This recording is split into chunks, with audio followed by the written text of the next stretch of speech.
উপাস্য ও সাধন প্রণালী, যুগে যুগে ভগবান ইত্যাদি পুস্তিকা তার গভীর পাণ্ডিত্য এবং বাস্তববোধের পরিচয় বহন করে। তার সাধন উপলব্ধির নির্যাস গীতা চিরন্তন। একই সঙ্গে চলতে থাকলো বিভিন্ন পত্রপত্রিকায় প্রবন্ধ লেখার কাজও।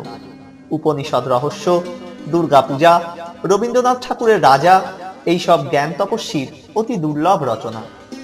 এই মহাজীবন অল্প সময়ে বর্ণনা করা খুবই কঠিন। তিনি নব নব রূপে আমাদের প্রাণে এসেছিলেন। মন্দিরে তুমি, তুমি গিরি কন্দরে, ব্রহ্মপুত্র বুকে, কুম্ভক্ষেত্রে, শ্রীবৃন্দাবনে, ভজনানন্দ সুখে।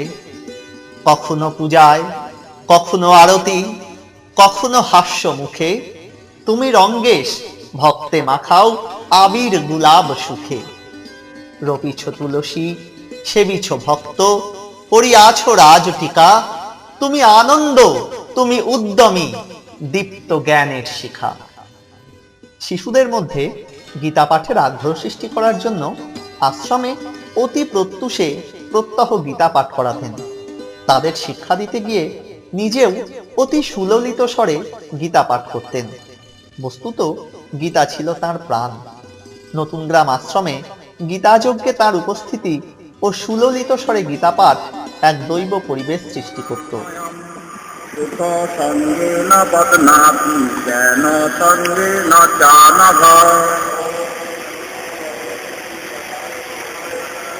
রজোরাদাত্মকং বিদ্ধি কৃষ্ণাসঙ্গ সমুদ্ভবম তন্নিবধ্নাতি কৌন্তেয় কর্ম সঙ্গেন দেহিনম।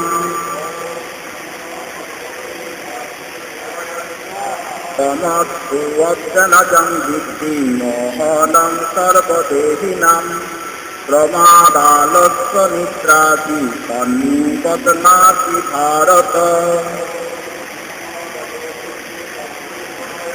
সত্যং সুখে সঞ্জয়তি রজঃ কর্মণি ভারত জ্ঞানম অভৃচ্ছতি তমঃ প্রমাদে। প্রলয়ে নাচন নাচলে যখন আপন ভুলে, নটরাজ নটরাজ জটার বাঁধন পড়ল খুলে। প্রলয়ে নাচন নাচলে যখন আপন ভুলে। একই সঙ্গে শ্রীমদ্ ভাগবত গ্রন্থও ছিল তার পরম প্রিয়। শ্রীমদ্ ভাগবত বিশেষত গোপীগীত পাঠ ও ব্যাখ্যার সাথে সাথে মেমারি, কাটোয়া, আসামের মরিয়ানি শহরে শ্রীমদ্ ভাগবত সপ্তাহ জ্ঞান ও কথা জ্ঞান যজ্ঞের আয়োজন করে অভূতপূর্ব আলোড়ন সৃষ্টি করলেন। রাধার বলে সেবাসিতে করে শুধু রাধার নাম, বলে সুখ বলে আমার কৃষ্ণ শ্রীরাধিকা দাসী, শাড়ি বলে সত্যি বটে সাক্ষী আছে বাঁশি, নইলে হতো কাশিবাসী। সুখ শাড়ি দণ্ডজনের দণ্ড হতে গেল, আগে সবাই মিলে রাধে রাধে।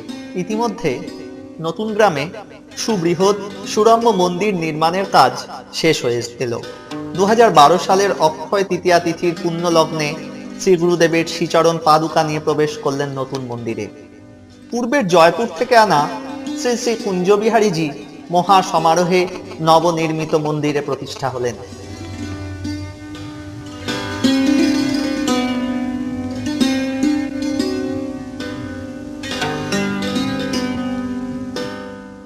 শ্রী বৃন্দাবন ধামে শ্রী নিম্বার্ক আশ্রম বা পুরানা কাঠিয়া সম্প্রদায়ের সবচেয়ে মাহাত্ম্যপূর্ণ স্থান।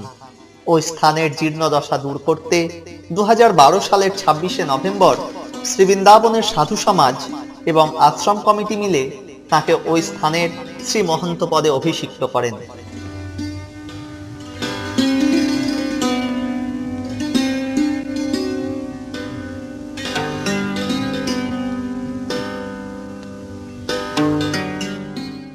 মহন্ত পদে বৃত হয়েই তিনি শ্রী শ্রী রামদাসজি কাঠিয়া বাবা, শ্রী শ্রী সন্তদাসজি কাঠিয়া বাবা, শ্রী শ্রী ধনঞ্জয় দাসজি কাঠিয়া বাবা, শ্রী গুরুদেব শ্রী শ্রী জানকীদাসজি কাঠিয়া বাবা এবং আরো অনেক সিদ্ধ মহাত্মার তপস্থলী এই সুপ্রাচীন সিদ্ধক্ষেত্রের সংস্কার কার্য শুরু করেন। রামদাস কাঠিয়া বাবাজি মহারাজের পুরনো স্থানে কাঠিয়া বাবাজির ঘর সংস্কার করেন, মন্দিরে কাঠিয়া বাবাজির মূর্তি স্থাপন করেন, পুরানা কাঠিয়া আশ্রমে ভক্ত নিবাস, বড় হল, বড় সুদৃশ্য তোরণ নির্মাণ করেন। পরে পিছনে সুবৃহৎ সৎসঙ্গ ভবন নির্মাণ করেন। এই স্থানের জীর্ণ দশা দূর করে তিনি ৪৫ বছর পর শ্রী শ্রী রাধা বিহারীজিউর মঙ্গলারতি পুনরায় চালু করেন। শরীরের উপর চাপ বাড়তে লাগলো। ব্যাপক কাজে যুক্ত থাকায় আবার শিষ্য ভক্তদের আচরণে মনেও দুঃখ ও আঘাত পেতে থাকলেন। দুঃখ যেন তাঁর চিরসঙ্গী। অগ্রদ্বীপ স্টেশনের সন্নিকটস্থ শিবনগরের শিব মন্দিরের জীর্ণদশায় অন্তরে অন্তরে খুবই ব্যথিত ছিলেন। ভক্তদের সহযোগিতায় সেই মন্দির সংস্কার করে ২০১৪ সালের ২৭শে ফেব্রুয়ারি জয়পুর থেকে কাত্যায়নী মাতার মূর্তি এনে মহা সমারোহে প্রতিষ্ঠা কার্য করলেন। তারপর সন্ধেবেলায় শিব মন্দির প্রাঙ্গণে শেষ প্রবচন দিলেন।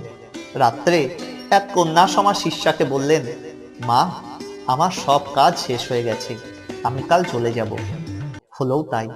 বাকসিদ্ধ মহাপুরুষ ২০১৪ সালের ২৮শে ফেব্রুয়ারি মোটর যোগে শ্রী বৃন্দাবন যাওয়ার পথে এক দুর্ঘটনাকে উপলক্ষ করে জীবনটিকে পরম্পরার অক্ষয় পাত্রে উৎসর্গ করলেন। অসংখ্য ভক্ত সন্তরা তার অন্তিম যাত্রায় অনুগমন করলেন।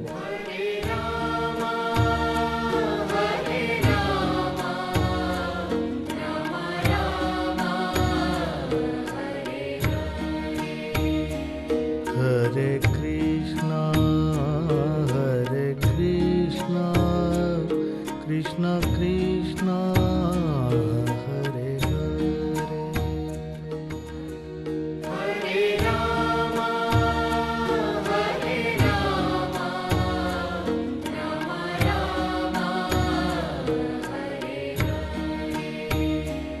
হরে কৃষ্ণ কৃষ্ণ কৃষ্ণ হরে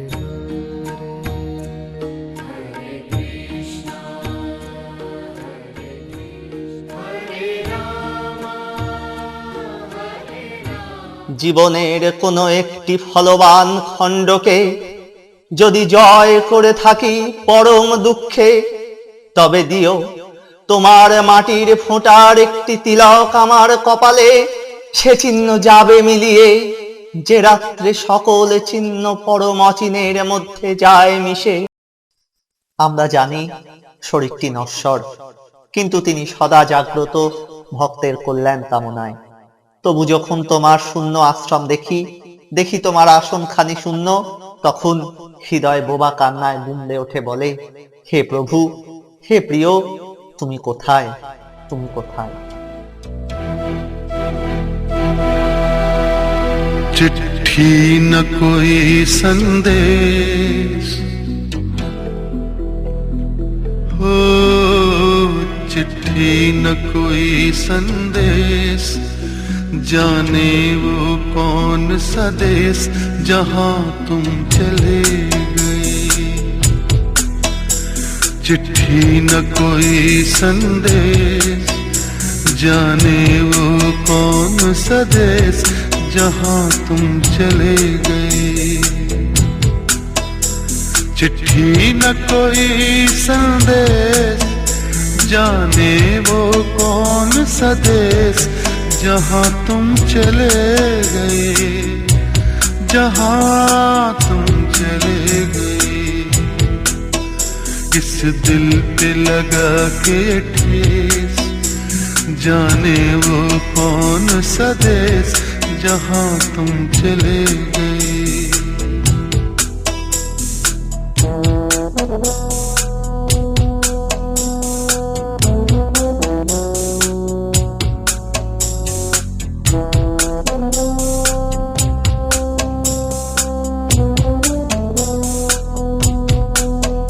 एक आह भरी होगी हमने न सुनी होगी, जाते जाते तुमने आवाज तो दी होगी। हर वक्त यही है गम, उस वक्त कहाँ थे हम, कहाँ तुम चले गए। चिट्ठी न कोई संदेश, जाने वो कौन सा देश, जहाँ तुम चले गए, जहाँ तुम चले गए। इस दिल पे लगा के ठेस, जाने वो कौन सा देश, जहाँ तुम चले